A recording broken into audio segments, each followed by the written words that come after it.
Hello everyone, welcome to my channel. तो आज हम लेकर के आए हैं एनसीईआरटी क्लास 11 के पॉलिटिकल साइंस को, जिसमें आज का चैप्टर है अधिकार। चैप्टर 5 को लेके आए हैं, जिसमें आज का टॉपिक है अधिकार। तो इस चैप्टर से हम महत्वपूर्ण क्वेश्चन को देखते हैं। इससे पहले हमने एक वीडियो अपलोड किया था इसी चैप्टर से, जिसमें महत्वपूर्ण पॉइंट थे और महत्वपूर्ण क्वेश्चन। तो आइए इसी चैप्टर का दूसरा पार्ट 2 वीडियो है।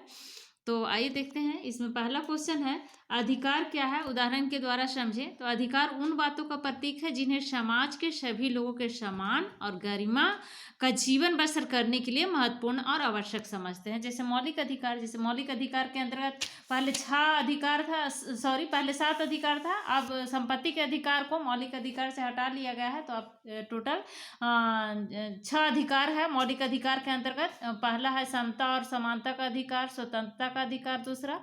तीसरा है शोषण के विरुद्ध अधिकार। चौथा है धार्मिक स्वतंत्रता का अधिकार। संस्कृति और शिक्षा संबंधी अधिकार पांचवा हो गया। और छठा हो गया संवैधानिक उपचारों का अधिकार। तो समता और समानता का अधिकार जो है आर्टिकल 14 से 18 तक दिया गया है, और स्वतंत्रता का अधिकार को आर्टिकल 19 से 22 तक दिया गया है।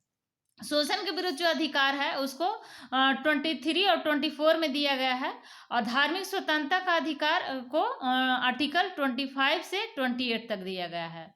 और संस्कृति और शिक्षा संबंधी अधिकार को आर्टिकल 29 और 30 में दिया गया है। और संवैधानिक उपचारों का अधिकार को आर्टिकल 32 में दिया गया है। तो अधिकार उन बातों का प्रतीक है जिन्हें समाज के सभी लोगों के समान और गरिमा का जीवन बसर करने के लिए महत्वपूर्ण और आवश्यक समझते हैं। जैसे आजीविका का अधिकार सम्मानजनक जीवन जीने के लिए जरूरी है। लाभकर रोजगार में नियोजित होना व्यक्ति को आर्थिक स्वतंत्रता देता है, इसलिए यह उसकी गरिमा के लिए प्रमुख है। लाभकर रोजगार में नियोजित होना व्यक्ति को आर्थिक स्वतंत्रता देता है, इसलिए यह उसकी गरिमा के लिए प्रमुख है। अपनी बुनियादी जरूरतों की पूर्ति हमें अपनी प्रतिभा और रुचियों की ओर प्रवृत्त होने की स्वतंत्रता प्रदान करती है। अधिकार का अर्थ यह है कि मनुष्य के सामाजिक जीवन की वे परिस्थितियां हैं जिनके द्वारा मनुष्य अपना विकास कर सकता है, तथा अधिकारों के बिना मनुष्य अपना विकास नहीं कर सकता। जिस देश में नागरिकों का अधिकार प्राप्त नहीं होते, वहां के नागरिक अपना विकास नहीं कर सकते। राज्य के द्वारा दिए गए अधिकारों को देखकर ही उस राज्य को अच्छा या बुरा कहा जा सकता है। जैसे लास्की के अनुसार देखते हैं कि अधिकार सामाजिक जीवन की वे परिस्थितियां हैं जिनके बिना साधारणतः कोई मनुष्य अपना विकास नहीं कर सकता। और तीसरा है हॉलैंड के अनुसार अधिकार एक व्यक्ति के द्वारा दूसरे व्यक्ति के कर्तव्यों को समाज के मन और शांति द्वारा प्रभावित करने की क्षमता है। तो इसको अधिकार कहते हैं।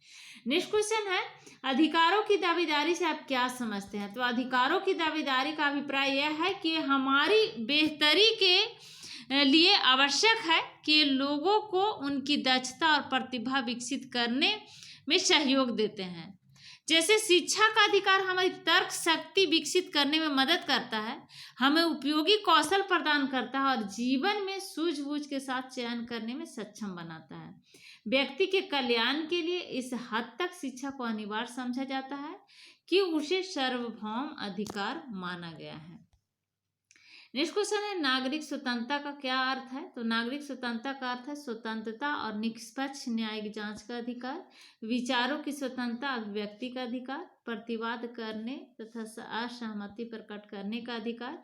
नागरिक स्वतंत्रता और राजनीतिक अधिकार मिलकर किसी प्रकार की लोकतांत्रिक प्रणाली की बुनियादी का निर्माण करते हैं, जिसको नागरिक स्वतंत्रता कहते हैं। तो नागरिक स्वतंत्रता जो है स्वतंत्र और निष्पक्ष न्यायिक जांच का अधिकार, विचारों की स्वतंत्रता, अभिव्यक्ति का अधिकार, प्रतिवाद करने तथा सहमति प्रकट करने का अधिकार है। नागरिक स्वतंत्रता और राजनीतिक अधिकार मिलकर किसी सरकार को लोकतांत्रिक प्रणाली की बुनियादी का निर्माण करते हैं। नेक्स्ट क्वेश्चन है, भारतीय संविधान में नागरिकों को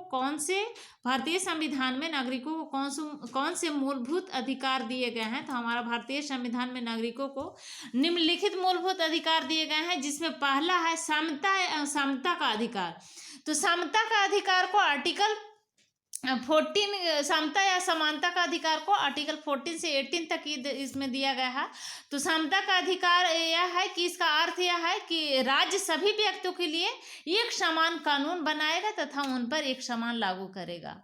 और आर्टिकल 14 में दिया गया है। आर्टिकल 15 में दिया गया है समता का अधिकार, धर्म, नस्ल, जाति, लिंग या जन्म स्थान के आधार पर भेदभाव का निषेध किया गया है आर्टिकल 15 के अंतर्गत, जिसके अंतर्गत राज्य के द्वारा धर्म, मूल वंश, जाति, लिंग एवं जन्म स्थान आदि के आधार पर नागरिकों के प्रति जीवन की किसी भी क्षेत्र में भेदभाव नहीं किया जाएगा, आर्टिकल 15 में दिया गया है। आर्टिकल 16 में दिया गया है कि राज्य के अधीन किसी पद पर नियोजन या नियुक्ति से संबंधित विषयों के सभी नागरिकों के लिए अवसर की समानता होगी। जैसे अब बाद में दिया गया है अनुसूचित जाति और अनुसूचित जनजाति और पिछड़ा वर्ग को, इन लोगों को शामिल इसमें नहीं किया गया है। और आर्टिकल 17 के अंतर्गत छुआछूत का अंत कर दिया गया है, अस्पृश्यता का अंत, इसको दंडनीय अपराध माना घोषित कर दिया गया है। और आर्टिकल 18 में उपाधियों का अंत कर दिया गया। आर्टिकल 18 के अंतर्गत सेना या विद्या संबंधी सम्मान के सिवाय अन्य कोई भी उपाधि राज्य द्वारा प्रदान नहीं की जाएगी। भारत का कोई नागरिक किसी अन्य देश से बिना राष्ट्रपति की आज्ञा के कोई उपाधि स्वीकार नहीं किया जाएगा। तो यह समता का अधिकार जो 14 से लेकर के 18 तक दिया गया है। नेक्स्ट है स्वतंत्रता का अधिकार।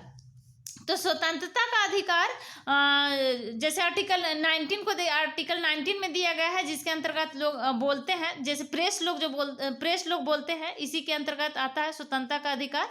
मूल संविधान में 7 तरह की स्वतंत्रता का उल्लेख था, अब सिर्फ 6 तरह की स्वतंत्रता का उल्लेख है। और इसको आर्टिकल 19A में बोलने की स्वतंत्रता दिया गया है। स्वतंत्रता का अधिकार को आर्टिकल 19 से स्वतंत्रता का अधिकार को और 22 तक दिया गया है। तो आर्टिकल 19 के ए में बोलने की स्वतंत्रता दिया गया है, और आर्टिकल 19 के बी में शांतिपूर्वक बिना हथियारों के एकत्रित होने और सभा करने की स्वतंत्रता दिया गया है। आर्टिकल 19C में दिया गया है कि संघ बना सकते हैं, संघ बनाने की स्वतंत्रता दिया गया है आर्टिकल 19C के अंतर्गत। और आर्टिकल 19D के अंतर्गत देश के किसी भी क्षेत्र में आवागमन की स्वतंत्रता दिया गया है। आप देश के किसी भी क्षेत्र में आ जा सकते हैं, घूम सकते हैं। और आर्टिकल 19E के अंतर्गत देश के किसी भी क्षेत्र में निवास करने की, बसने की स्वतंत्रता दी गई है। जम्मू कश्मीर में पहले इस तरह का, जम्मू कश्मीर को इससे पहले हटा दिया गया था, लेकिन 370 हटाने के बाद अब जम्मू कश्मीर भी शामिल हो गया। अब जम्मू कश्मीर में भी आप बस सकते हैं, निवास कर सकते हैं।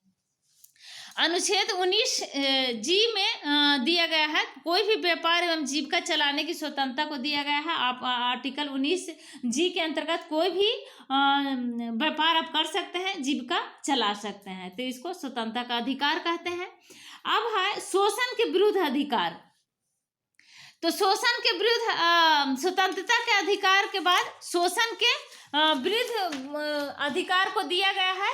तो शोषण के विरुद्ध अधिकार को आर्टिकल 23 और 24 में दिया गया है, जिसके अंतर्गत मानव के दुर्व्यापार और बलात्श्रम का प्रतिषेध किया गया है। इसके अंतर्गत आर्टिकल 23 के अंतर्गत इसके द्वारा किसी व्यक्ति की खरीद बिक्री, बेगारी तथा इस प्रकार का अन्य जबरदस्ती काम नहीं करवाया जा सकता है।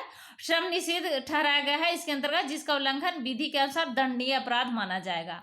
और आर्टिकल 24 में के अंतर्गत 14 वर्ष से कम आयु वाले किसी भी बच्चों को कारखानों, खानों या अन्य किसी जोखिम भरे काम पर नियुक्त नहीं किया जा सकता। आर्टिकल इसको 24 में दिया गया है, तो इस शोषण के विरुद्ध अधिकार के अंतर्गत आता है। नेक्स्ट है धार्मिक स्वतंत्रता का अधिकार। तो धार्मिक स्वतंत्रता के अधिकार को आर्टिकल 25, 26 से आर्टिकल 25 से धार्मिक स्वतंत्रता का अधिकार को 28 तक इसको दिया गया है।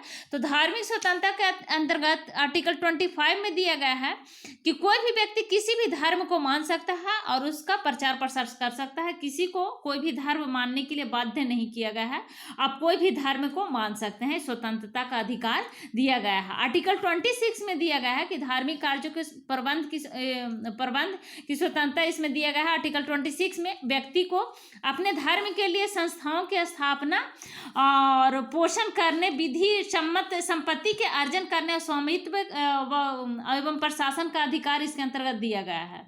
आर्टिकल 27 के अंतर्गत राज्य किसी भी व्यक्ति को ऐसे कर देने के लिए बाध्य नहीं कर सकता है जिसकी आय किसी विशेष धर्म अथवा धर्म संप्रदाय की उन्नति या पोषण के व्यय करने के लिए विशेष रूप से निश्चित कर दी गई है।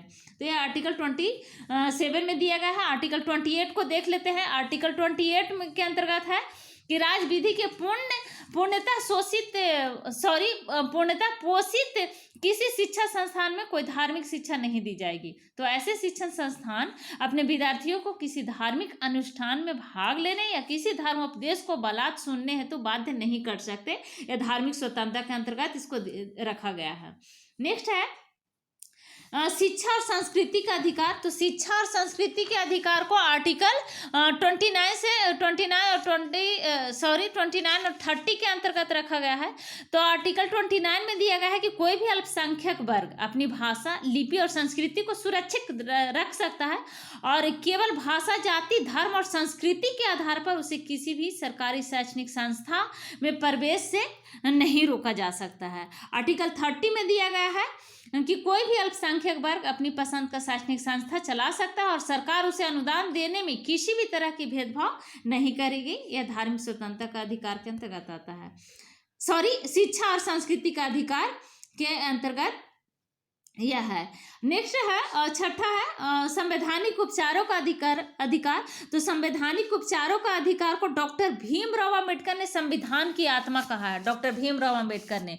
और यह आर्टिकल 32 में इसको दिया गया है। इसके अंतर्गत मौलिक अधिकारों को परिवर्तित कराने के लिए सुनिश्चित कार्रवाइयों द्वारा उच्चतम न्यायालय में आवेदन कर सकते हैं। अगर आपको लगता है कि हमारा अधिकार को छीना जा रहा है तो आप सीधा उच्चतम न्यायालय इसके अंतर्गत आप जा सकते हैं। इस संदर्भ में सर्वोच्च न्यायालय को 5 तरह को रीट निकालने की शक्ति प्रदान की गई है। पहला है बंदी प्रत्यक्षीकरण और दूसरा परमादेशी, तीसरा प्रतिषेध लेख और उत्प्रेषण हो गया अधिकार पृष्ठ लेखा या संवैधानिक उपचारों के अंतर्गत आता है।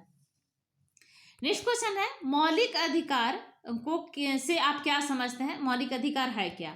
तो मौलिक अधिकार वे अधिकार होते हैं जिसके बिना किसी देश के लोकतांत्रिक व्यवस्था में नागरिक अपना विकास और उन्नति नहीं कर सकते हैं, जैसे जीवन का अधिकार, समता का अधिकार, स्वतंत्रता का अधिकार, शिक्षा एवं संस्कृति का अधिकार आदि।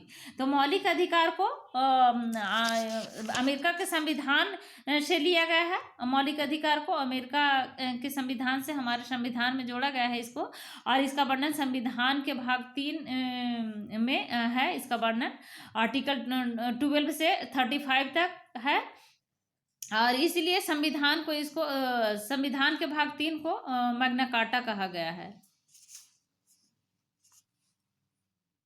तो इसे मूल अधिकारों के जन्मदाता भी कहा जाता है। तो जिन कारणों से इसे मौलिक अधिकार कहा जाता है वह निम्न है। पहला है यह अधिकार व्यक्तित्व के लिए अति आवश्यक है मौलिक अधिकार, और दूसरा है कि ये अधिकार इसलिए भी मौलिक कहे जाते हैं क्योंकि देश के संविधान में इनका उल्लेख कर दिया गया है और दिन प्रतिदिन बदलने वाली सरकारें अपनी स्वार्थ पूर्ति के लिए इसमें स्वेच्छा से परिवर्तित नहीं कर सकते।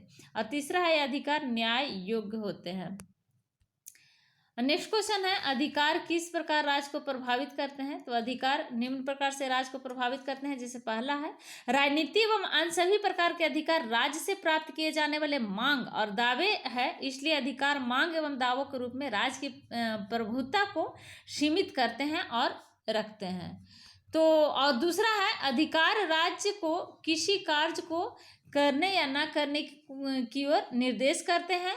तीसरा है अधिकार राज्य को कुछ करने या फिर कुछ मांगे मनवाने के भी विवश करते हैं। चौथा अधिकार राज्य के लोगों के लिए सुधार करने या कार्य करने की प्रेरणा देते हैं। 7वां क्वेश्चन है भारतीय संविधान में दिए गए मौलिक अधिकार के नाम बताइए। तो भारतीय संविधान में 7 मौलिक अधिकार थे, परंतु 1979 में 44वें संविधान संशोधन द्वारा संपत्ति के अधिकार को हटा दिया गया और अब मौलिक अधिकार 6 रह गए जो निम्नलिखित है। जैसे समता का अधिकार, स्वतंत्रता का अधिकार, शोषण के विरुद्ध अधिकार, धार्मिक स्वतंत्रता का अधिकार, शिक्षा और संस्कृति का अधिकार, संवैधानिक उपचारों का अधिकार। नेक्स्ट क्वेश्चन है, राजनीतिक अधिकार से आप क्या समझते हैं? तो राजनीतिक अधिकार से अभिप्राय है कि राजनीतिक अधिकार नागरिकों को कानून के समक्ष बराबरी तथा राजनीतिक प्रक्रिया में भागीदारी का हक देते हैं और इनमें वोट देने और प्रतिनिधि चुनने, चुनाव लड़ने, राजनीतिक पार्टियां बनाने तथा उसमें शामिल होने जैसे अधिकार शामिल है। राजनीतिक अधिकार नागरिक स्वतंत्रता से जुड़े होते हैं और नागरिक स्वतंत्रता और राजनीतिक अधिकार मिलकर किसी सरकार की लोकतांत्रिक प्रणाली की बुनियादी का निर्माण करते हैं। तो जैसे हो गया कानून के समक्ष समानता, और दूसरा है अभिव्यक्ति की स्वतंत्रता, तीसरा है मतदान का अधिकार, चौथा है निर्वाचित होने का अधिकार, पांचवा है संघ बनाने का अधिकार, छठा है प्रतिनिधि चुनने का अधिकार और सातवां है राजनीतिक दल बनाने का अधिकार। आप राजनीतिक दल बना सकते हैं, यह अधिकार दिया गया है। नेक्स्ट क्वेश्चन है, जर्मन दार्शनिक इमैनुएल कांट के अनुसार मानवीय गरिमा की अवधारणा को स्पष्ट कीजिए। तो जर्मन दार्शनिक इमैनुएल कांट के अनुसार लोगों के साथ गरिमामय बर्ताव करने का अर्थ है उसके साथ नैतिकता से पेश आना। इसका अर्थ होता है कि उसके साथ नैतिकता से पेश आना। 18वीं सदी के जर्मन दार्शनिक इमैनुएल कांट के लिए इन साधारण विचार का गहरा अर्थ था। उनके लिए इसका मतलब था कि हर मनुष्य किसी की गरिमा और मनुष्य होने के नाते उसके साथ किसी के अनुकूल बर्ताव किया जाना चाहिए, उसी के अनुकूल बर्ताव किया जाना चाहिए। मनुष्य अशिक्षित हो सकता है, गरीब या शक्तिहीन हो सकता है, वह बेईमान तथा अथवा नैतिक भी हो सकता है, फिर वह एक मनुष्य है और वह प्रतिष्ठा पाने का हकदार है। पहला है, हमें दूसरों के साथ वैसा ही आचरण करना चाहिए जैसे हम अपने लिए दूसरों से अपेक्षा करते हैं, और दूसरा हमें यह निश्चित करना चाहिए कि हम दूसरों को अपनी स्वार्थ सिद्धि का साधन नहीं बनाएंगे। नेक्स्ट क्वेश्चन है, प्राकृतिक अधिकार से आप क्या अभिप्राय रखते हैं? तो 17वीं और 18वीं शताब्दी में राजनीतिक सिद्धांतकार तर्क देते थे कि हमारे लिए अधिकार प्रकृति या ईश्वर प्रदत्त है, हमें जन्म से वे अधिकार प्राप्त हैं, अतः कोई व्यक्ति या शासक उन्हें हमसे छीन नहीं सकता। उन्होंने मनुष्य के लिए 3 प्राकृतिक अधिकार चिन्हित किए थे, जीवन का अधिकार, स्वतंत्रता का अधिकार और संपत्ति का अधिकार। तो अन्य तमाम अधिकार इन बुनियादी अधिकारों से निकले हैं। हम इन अधिकारों का दावा करें या न करें, व्यक्ति होने के नाते हमें प्राप्त है क्योंकि ये ईश्वर प्रदत्त है और उन्हें कोई मानव शासक या राज हमसे छीन नहीं सकता। प्राकृतिक अधिकारों के विचार या इस्तेमाल राज्यों अथवा सरकारों के द्वारा स्वेच्छाचारी शक्ति के प्रयोग का विरोध करने और व्यक्तिगत स्वतंत्रता की रक्षा करने के लिए किया जाता था। तो ये थे अधिकार चैप्टर से महत्वपूर्ण क्वेश्चन। तो अगर अभी तक आपने मेरे चैनल को सब्सक्राइब नहीं किया है तो प्लीज़ मेरे चैनल को सब्सक्राइब करें, लाइक करें और शेयर करें। Thank you.